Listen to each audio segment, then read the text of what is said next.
Prepare for a truth revolution. Actually, you can prove God exists. Questioning tradition, because what you've been taught isn't always true.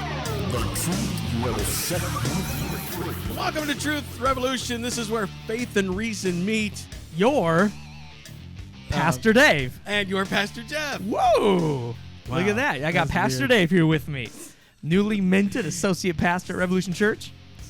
Somehow I just now got the feeling that's the only reason I became a pastor. So you could say, hey, we have two pastors on the show now. Well, that is a side benefit, being able to say things like that. Right. But yeah, hey, we're from Revolution Church, and we meet at 9 a.m. Get you in the game. Well, I'm trying to think of an address, but then I thought I did that last time. 9 a.m., 11 a.m., and 5 p.m. That's right. And so whether you're in Salina or not, you can watch us online or you can visit in person. So those of you in Salina, just Google our name, go to our website. Our website on the radio show is truthrevolution.tv. Mm-hmm. That's truthrevolution.tv. And our church is revo.church. Let's hit those up online. Today we're doing part 2 of something we started last week. Right. 10 ways Christianity ruins society. Dun, dun, dun. Yes. I'm not sure why there's clapping after that, but... Because they know it's not true. Oh, that's right. We should have done... There you go. All right, so let's go. We did numbers 1 through 5 last week. Mm-hmm. Now we're going to do numbers 6 through 10. We also got a listener question, and we're going to answer Bible contradictions. Let's get in here, Dave. All right. Well, this would be number 1 today, or number 6 overall. Christianity, it's making pleasure taboo, is harmful. Yeah, it goes on to say the teaching of the Bible inspires countless people to regret and deny their sexuality, adopt an austere lifestyle, and even revel in suffering. All of that sacrifice is irrational. There's no sane reason to deny yourself any pleasure or happiness to honor the creator of the universe. All that accomplishes is making the world a less enjoyable place for you and everyone around you. Well, I would completely agree with him if God were not real. Right? If there was no God, then just do whatever you want. Right. No morality. Yeah. No morality. There's no right or We wrong. are just a sum of our atomic parts. But let's just bring this back. Okay, and by the way, we'll link to this article so you can see that this really is what he wrote. He goes by the name of Wise Sloth. Yes. That's a funny name. But the question is really, if sin feels good, which it does, Right. why do we reject it? And I want to take a quick peek at Proverbs chapter 9. Okay. Verse 3 to 4 says this. It's talking about wisdom. Wisdom is she. She has sent out her servants, and she calls from the highest point of the city. Let all who are simple come to my house. Okay, so that's wisdom, right? She's sending out servants. She's calling from the highest point of the city. Right. Let everyone come to me. That's wisdom. But that's not the only thing that's available to everyone. Right. Folly is as well. All right. Folly is an unruly woman. She is simple and knows nothing. She sits at the door of her house on a seat at the highest point of the city, calling out to those who pass by, who go straight on their way. Let all who are simple come to my house. Okay, so yeah, they're both competing for attention. Right. Actually, it uses almost the same words, right? They're calling from these high points. She sits at her door. She's asking people, everyone come to me. Right. And so this is where we get our idea here about what sin is. And so if you're looking at, which I think he's doing, he's saying, hey, if you're a Christian, why the heck are you saying don't do these things that feel good? Right. Okay. And our answer is, well, those are verses up to 16. We've said so far that wisdom and folly are both calling for our attention. Verse 17 says this. Stolen water is sweet. Food eaten in secret is delicious. Oh, yeah. It's okay. Look, we as Christians totally agree. And we freely admit that sin is pleasurable. If it wasn't pleasurable, you wouldn't do it. Right? What's the point? Right. I really hate doing this, but here goes. Yeah, that's right. I mean, come on. Eating spinach is sin. Oh, good, because I never do that. Right. No, it's like the sin is pleasurable. So why don't we do it? Let's read the next verse. Okay, put 17 and 18 together. I'll put 17 and 18 together here. Stolen water is sweet. Food eaten in secret is delicious. But little do they know that the dead are there, that her guests are deep in the realm of the dead. Wow. Although that sin turns south real quick. Yeah, although sin is pleasurable, it leads to death. Like playing in the street is pleasurable. Right. Mhm. But it's a really bad idea. Yeah, it is. Right? So he's like, look, sin makes people happy, right? He's saying all these different, whatever this guy was talking about, all those different sexual lifestyles or whatever else he mentioned here, whatever else makes you happy at the moment is really pleasurable. Sure. But the reason God doesn't want us to do it is because it leads to death. Yeah. Like you take Moses, and he was rich. He lived in the palace in Egypt, and he rejected the pleasures of sin, even rejecting his rightful place with that family. Why? Because Moses recognized that the pleasures of sin are fleeting. Oh yeah. They're gone pretty Right. soon, right? A sexual sin lasts for just a little bit. Right. A overeating sin lasts for just a little bit. A gossip lasts just for a minute, but real joy, if you were to not overeat, I'm talking to myself here, right? If you were not to engage in sexual immorality, if you were not to gossip, it's not as enjoyable in the moment. The real joy comes later. Amen. Comes with the eternal rewards. Plus, I got to say, Dave, he's acting. This guy, I don't think he understands that we have a higher joy available to us. Right. He's totally discounting that. Yeah. He's like, well, you guys have absolutely no fun. Exactly. That's not true. Do we know what the fruit of the Spirit are? Love, Peace, joy, patience. kindness, faithfulness, gentleness, goodness, self-control. These are the fruits of the Spirit. These are the things that we feel and do when we are Christians, when we really love Jesus. Who wouldn't want peace and joy and kindness and just to be part of who you are? Right. That's awesome. Yeah, I would take that over, a crazy, zany, lifestyle. Yeah. I mean, Exactly. I mean, what who wants drama? what the angry sloth? No, what is it? Wise sloth. What the wise sloth is Angry saying? sloth. Yeah, sorry. What wise sloth here is saying is similar to, well, why do you deny yourself pleasure? Buy the car right now instead of, save up so that you can buy a better car later and have retirement later and be able to go and take your family to amusement parks later. He's saying, no, forget all that later stuff. Just buy the car you want right now. Right. That is Go into debt and get screwed over for the moment just because it'll feel good right now. Don't worry about later. That is a very apropos explanation. That's perfect. Yeah. And what we're saying is, yeah, you know what? Maybe you don't buy the car right now. Maybe that fleeting sin isn't worth the cost. Because maybe there's something much better. There's more peace. There's more joy. There's more gentleness available if you avoid that. There's more happiness and more reward available later if you don't engage in this sin. So that's why we say what we say about sin. All right, that's number 6. All right. Number 7, Christianity has a long tradition of holding back scientific progress. We do? Well, he goes on to say there have been Christians who have made invaluable scientific breakthroughs. For example, a monk named Gregor Mendel proved the existence of genetically inheritable traits. However, Christianity has a long history of stifling scientific thought. Okay, now this is interesting. It says we have a long history of this, and this is what Very long. everybody says. Right. This is what everybody says. Christianity always stifles science. Always. It's a very long history of it.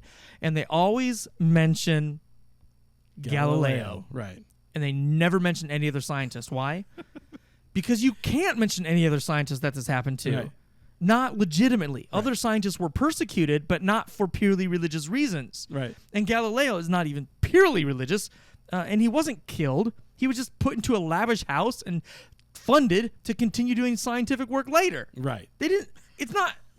Study actual history. Okay, anyway, he continues to say why he thinks Christianity has a long history of stifling scientific thought. All right. The Catholic Church forced Galileo to... Oh, he said it. What? He said Galileo. Yeah. Okay, I'm sure he'll maybe mention another scientist. Right, he will, I'm sure. He forced him to withdraw and deny his research that proved that the Earth was not the center of the universe. Christians regularly pressure public schools to teach children that the creation story in the book of Genesis is real and humanity's scientific understanding of the universe is false. Okay, let me take this as just one by one here. Okay, so he said, first of all, he hasn't named any other scientist, just Galileo. Right. We're going to come back to that in a second. But he said Christians are pressuring public schools to teach creation story. Most Christians aren't doing this, and there are some Christians who are simply saying, hey, we think you should tell the students when you teach evolution that there are alternatives, right. Alternate explanations. That's all. They're not saying that you can't teach any theory. So, okay, go ahead. Right. Christians have opposed the use of condoms and blocked stem cell research. Blocked embryonic stem cell research. That's the very important thing, right there. Embryonic, not stem cell research. They've blocked embryonic stem cell research because they view that as being a living being. And if you viewed that as being a living human being, you would block it too. Right. Christian children have died because Christian parents had faith that God would save their sick child. Okay. Now, people have done that I'm aware of from cults. I'm not aware of anyone doing that in a mainstream church. Right. Maybe there are a few, but we definitely say those are the exceptions and the crazy outliers. Right. All right. I've even once heard an elderly Christian say that humans didn't need psychology since the Bible is all you need to solve any problem in the world. Okay. I've heard people say that too, and I disagree with them. Let's go ahead. All right. When the majority of a population hates the instruments of progress, then it becomes much more difficult for that society to progress. Now, see, what he's talking about here, he's talking about a couple outliers. He's talking about the extreme examples, right? The couple people who didn't give their sick kid a medicine. Right. He's talking about the one weirdo who thinks psychology is evil. Yeah, the things that hit the mainstream media and they grab onto it because it becomes a sensational thing. Right. And so we're talking about the vast minority of Christians. Right. All right. Out of 1 million Christians, you're talking about one. Right. And what he says is, If that. says all these things, then he says the majority of the population hate the instruments of progress. No, you can't. This is not the majority of Christians. In fact, let me give you a little history about scientific progress in Christianity. Please do. Copernicus, Robert Boyle, Isaac Newton, Yeah. Pascal, Kepler, Pasteur, Francis Bacon, Max Planck, Bacon. thousands. Did you say bacon?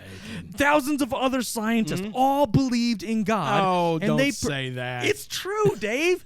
There's a book called True Reason Right. that we did a show with the editor of this, Tom Gilson, and this is a great show. Right. It was a great show. You can look it up on our site. Just type in Gilson on our search engine.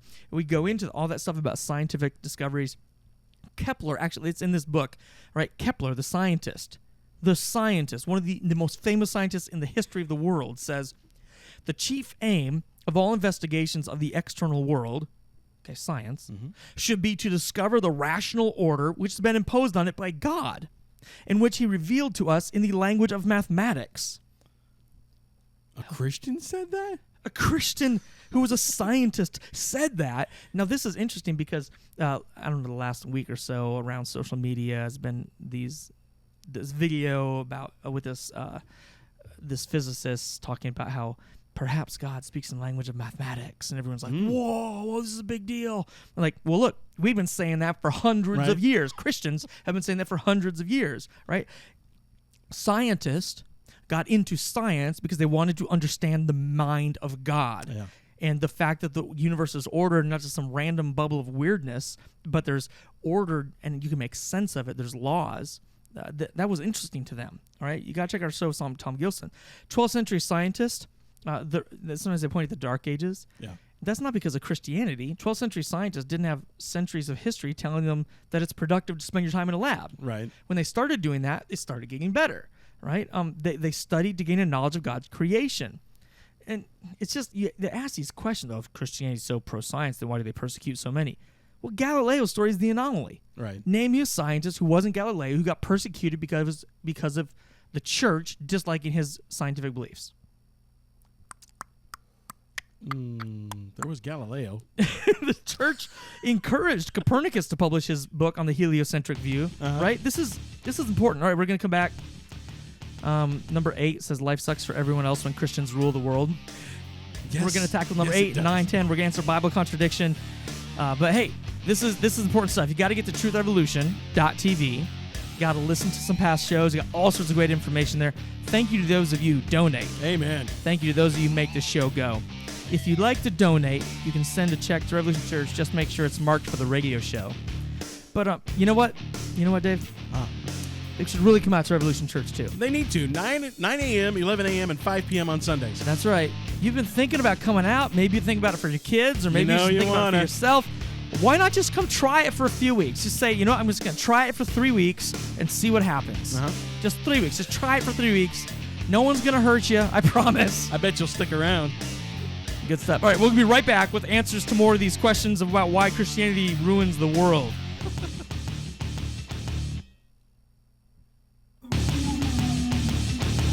Truth Revolution. Why Christianity ruins the world. Why is that, Jeff? I don't know, but we're going to figure it out. All right, this is an article written by a guy going as I don't want to mess it up again, the Wise Sloth. The Wise Sloth. We'll link to his article, but we've been going through this last week, going through some this week. Let's do number 8 right now. Number 8, life sucks for everyone else when Christians rule the world. Okay. I gotta say right off the bat. I gotta say right off the bat. Okay. Jesus said, "My kingdom is not of this world." Right. So if you have Christians ruling the world, You're doing it wrong. you're doing it wrong. Like ruling the world isn't like their kingdom is Right. in this world. They're doing it wrong. All right. Christianity is not about establishing some massive government to enforce our religion on everyone else. Right. That's not why it's here. But let's do what he has to say. All right, he says the Apostle Paul ordered Christians to spread the gospel until everyone in the world believed in Christianity. Basically true. Right. Basically. All right. Christian missionaries have a good track record of converting entire societies to the point that Christianity became merged with those societies' governments. Well, but yeah, kind of true. It happened in Rome. True. It happened in Germany. Yep. The United States of America. Yeah. And many other places. All of those governments created laws that oppressed and punished people who didn't live by Christianity's Yep. archaic, vague ethical code. Whoa. Okay. I agree with what he's saying. I wouldn't call it archaic and It's vague. getting a little out of control. But there. yeah, I get what he's saying. All right, Christianity likes to claim it loves everybody, but if you study the history of Christianity, you'll spend an awful lot of time looking at bloody warfare, economic exploitation, the oppression of minorities, and slavery. Interesting. Wherever you have Wait a a group who is, Wait a minute. What? Wait a minute. Okay, I'll give you a minute. Wherever you find Christianity, you'll find the exploitation of minorities and slavery.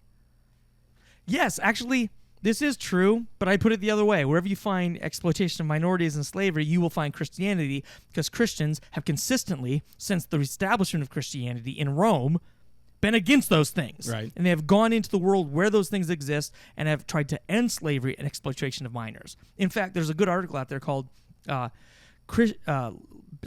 can't remember the name of it. Something like loving your children didn't exist until Christianity. It's okay, Jeff. We'll put it on the website. There we go. We'll find it.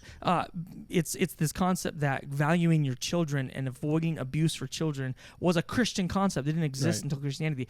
The whole idea of setting people free from slavery came from Christianity.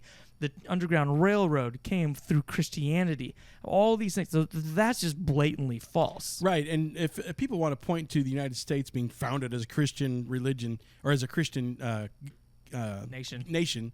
and then pointing to our use of slavery, they've got it wrong, because you can't say that just a few people are representative of Christianity as a whole. That's true. Now, here's what's interesting, though. I will agree with this guy that a lot of times Christianity gets integrated with the government. Right. And actually, listeners, it's one of Dave and I's critiques of Christianity. Oh, yeah. Nowhere in Scripture do you find anyone saying anything remotely like, once you become a Christian, your job is to infiltrate the government and pass laws.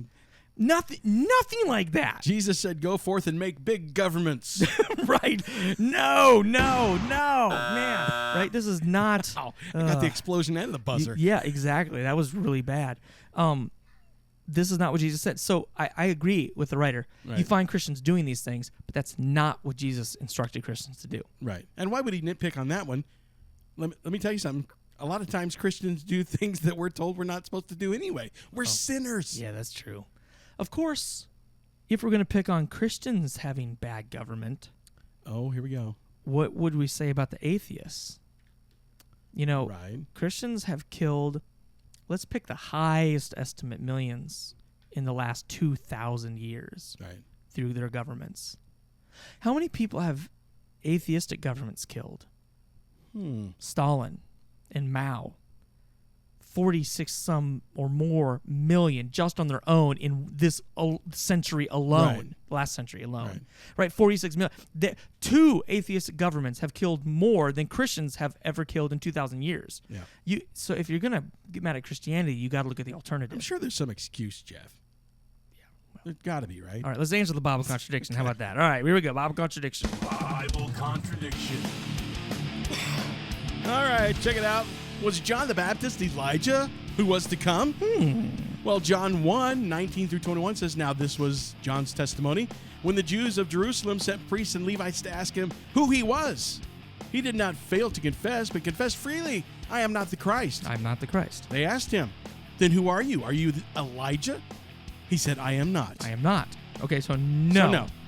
However, Matthew 11:14 says, if you are willing to accept it, John himself is Elijah who was to come. So yes. yes, he was the Elijah. This is critical. But the other one says no, he wasn't. Right. All right, our cracked acronym, we're going to use the A for author's intention. The cracked acronym is how we solve Bible contradictions, how we understand and read the Bible. What is being communicated? When you say something, there's an intention behind it. And if you divorce your words from the intention, you're going to get all sorts of weird messages, right? All sorts of weird messages. Like I could say, hey, let's go to the Donald Trump rally. Okay. Now, if I'm a fan of Bernie Sanders and I want to protest, that sentence means one thing. If I'm a super Donald Trump fan, that sentence means entirely something different. Sorry. If I'm a member of the stop laughing. If I'm a member of the media, that message means something different again. Yeah. Right? Like your intention when you say something means a lot, right? Now, when the Pharisees and the people asked John, "Hey, are you Elijah?" John was trying to answer them based on a false assumption they had, okay? They believed that this is what they believed about dead bodies, that their spirit would leave and their spirit could re-inhabit a body. And so they believed, based on this prophecy in Malachi, that Elijah's body or spirit would leave his body and re-inhabit someone else's or a new body. Right. And so they're asking John, hey, are you Elijah? Meaning, are you Elijah's spirit placed into a new body? That's what they're asking him. Right. That was their intention. And John was saying, no, I am not Elijah's spirit placed into a new body. What was Jesus' intention when he said yes? Well, Jesus is talking about the prophecy in Malachi 4 correctly. He's teaching them what it really means. John was the kind of Elijah messenger. He was the type of Elijah, right? So listen to the context of his words, and you'll see his intention. Are we doing types and shadows? And stuff? We are. All right. If you're willing to accept Hold on. Okay, sorry. Jesus basically says to these guys, if you're listening, you're going to get it. Uh-huh. But you're like little kids, and you never get it, right? So listen. If you're willing to accept it, John himself is Elijah who was to come. He who has ears, let him hear. But to what shall I compare this generation? It is like children sitting in the marketplaces who call out to other children and say, we played the flute for you, and you did not dance. We sang a dirge, and you did not mourn. For John came neither eating nor drinking, and they say, he was a demon, or he has a demon. The Son of Man came eating and drinking, and they say, behold, a gluttonous man and a drunkard, a friend of tax collectors and sinners. Yet wisdom is vindicated by her deeds. Okay, so Jesus is like, you're missing the whole point, right? Like you're attacking John for not drinking, you're attacking me for drinking, and you don't even understand these verses altogether. You're like children. You're not really listening. We're giving you the answers, but you're not listening, right? Because they had a false belief about what that prophecy meant. They believed Elijah's spirit was going to re-inhabit a body, and Jesus is like, no. He seemed to do that a lot. Yeah, right. So John was the Elijah, but he was not Elijah's spirit reincorporated. Now, see, if you didn't know the history and that is what those Pharisees believed, you wouldn't have understood that. Right. So you have to know that. We might even say the E for early meaning in our acronym. You might even the early meaning makes a difference. But that's the answer for a Bible contradiction today. Bible contradiction. All right, let's do the next one on the list. All right, the next one on the list. Number 9. Prayer is useless. Oh, yeah. Prayer's useless. That's the end of the show. Okay, right, yeah. Just kidding. He says somewhere out there in the world right now, someone is praying to God, asking him to help a starving third world child. Somewhere else out there is a starving child in a third world country praying for some rich SUV driving, Starbucks drinking, Gucci purse carrying, church attending Christian to do something about the problem in the world. Wow. He says prayer does not work. And you know what does work? Work. That's how every advancement in human history has ever and will ever happen. Prayer keeps that from happening. Prayer keeps that from happening. I would actually, I kind of agree with parts of this statement, and I disagree with parts of this statement. Okay. You know what works? What? Work. Work works. It does. But you know what? Prayer works too. Yeah. Oh, totally. Well, I'm not even going to list 100 of my own prayer stories that we share in the All right. sermons. I got a prayer journal. It's Hey, over 100 pages long. Let's post that prayer journal in PDF format. I can post portions of it. I'm definitely not Okay. releasing all of it to the public. But there are numerous times, not like prayers like, help me get over the cold. You know me. Right. You Oh, know yeah. I hate Yeah, those yeah. types of prayers. But like prayers like, God, we need money. We need it next week, and I don't know what's going to happen. And like someone shows up with $50,000. And they're Right. like, I don't know. God told me to give this to you. Is that why? But Right. stuff like that. But let's But just prayer doesn't work. Let's just see. Okay, he says there's some kid out there praying for a Christian, Gucci carrying Christian to do something about their problems. Well, you know what comes from prayer? People who do the work. This is Right. true. Those kids are praying for someone, and William Booth of the Salvation Army, you couldn't look him in the eye and say that he wasn't the answer to some third world kid's prayer. Right. You couldn't look the founder of the Red Cross in the eye and say that Christians' prayer don't do anything. The first children's homes were by Christians. The first orphanages were started by churches. Christians started the first care for the elderly homes. The Magna Carta was drafted by an archbishop. Civil liberties championed by first Christians. Underground Railroad, and the Reverend Martin Luther King Jr. himself. Martin Luther King Jr. said, to be a Christian without prayer is no more possible than to be alive without breathing. So you can't say that Christians don't do good works and prayer does nothing, because these same Christians who were praying felt compelled to do the work. Hey, Jeff. Yeah. How do you really feel? Sorry. I got a little excited. I appreciate this article that he wrote. Yeah. He's well-spoken, and hopefully now there's some answers there to what he had to say. Amen. He's a well-spoken guy, and if for some reason you're listening, I'd love to hear what you have to think back on there, buddy. But hey, we answer everyone's questions if you email us. We've answered every email we've gotten, so if we haven't replied to you, something went wrong, let us know. TruthRevolution.tv and Revolution Church. Have a great week.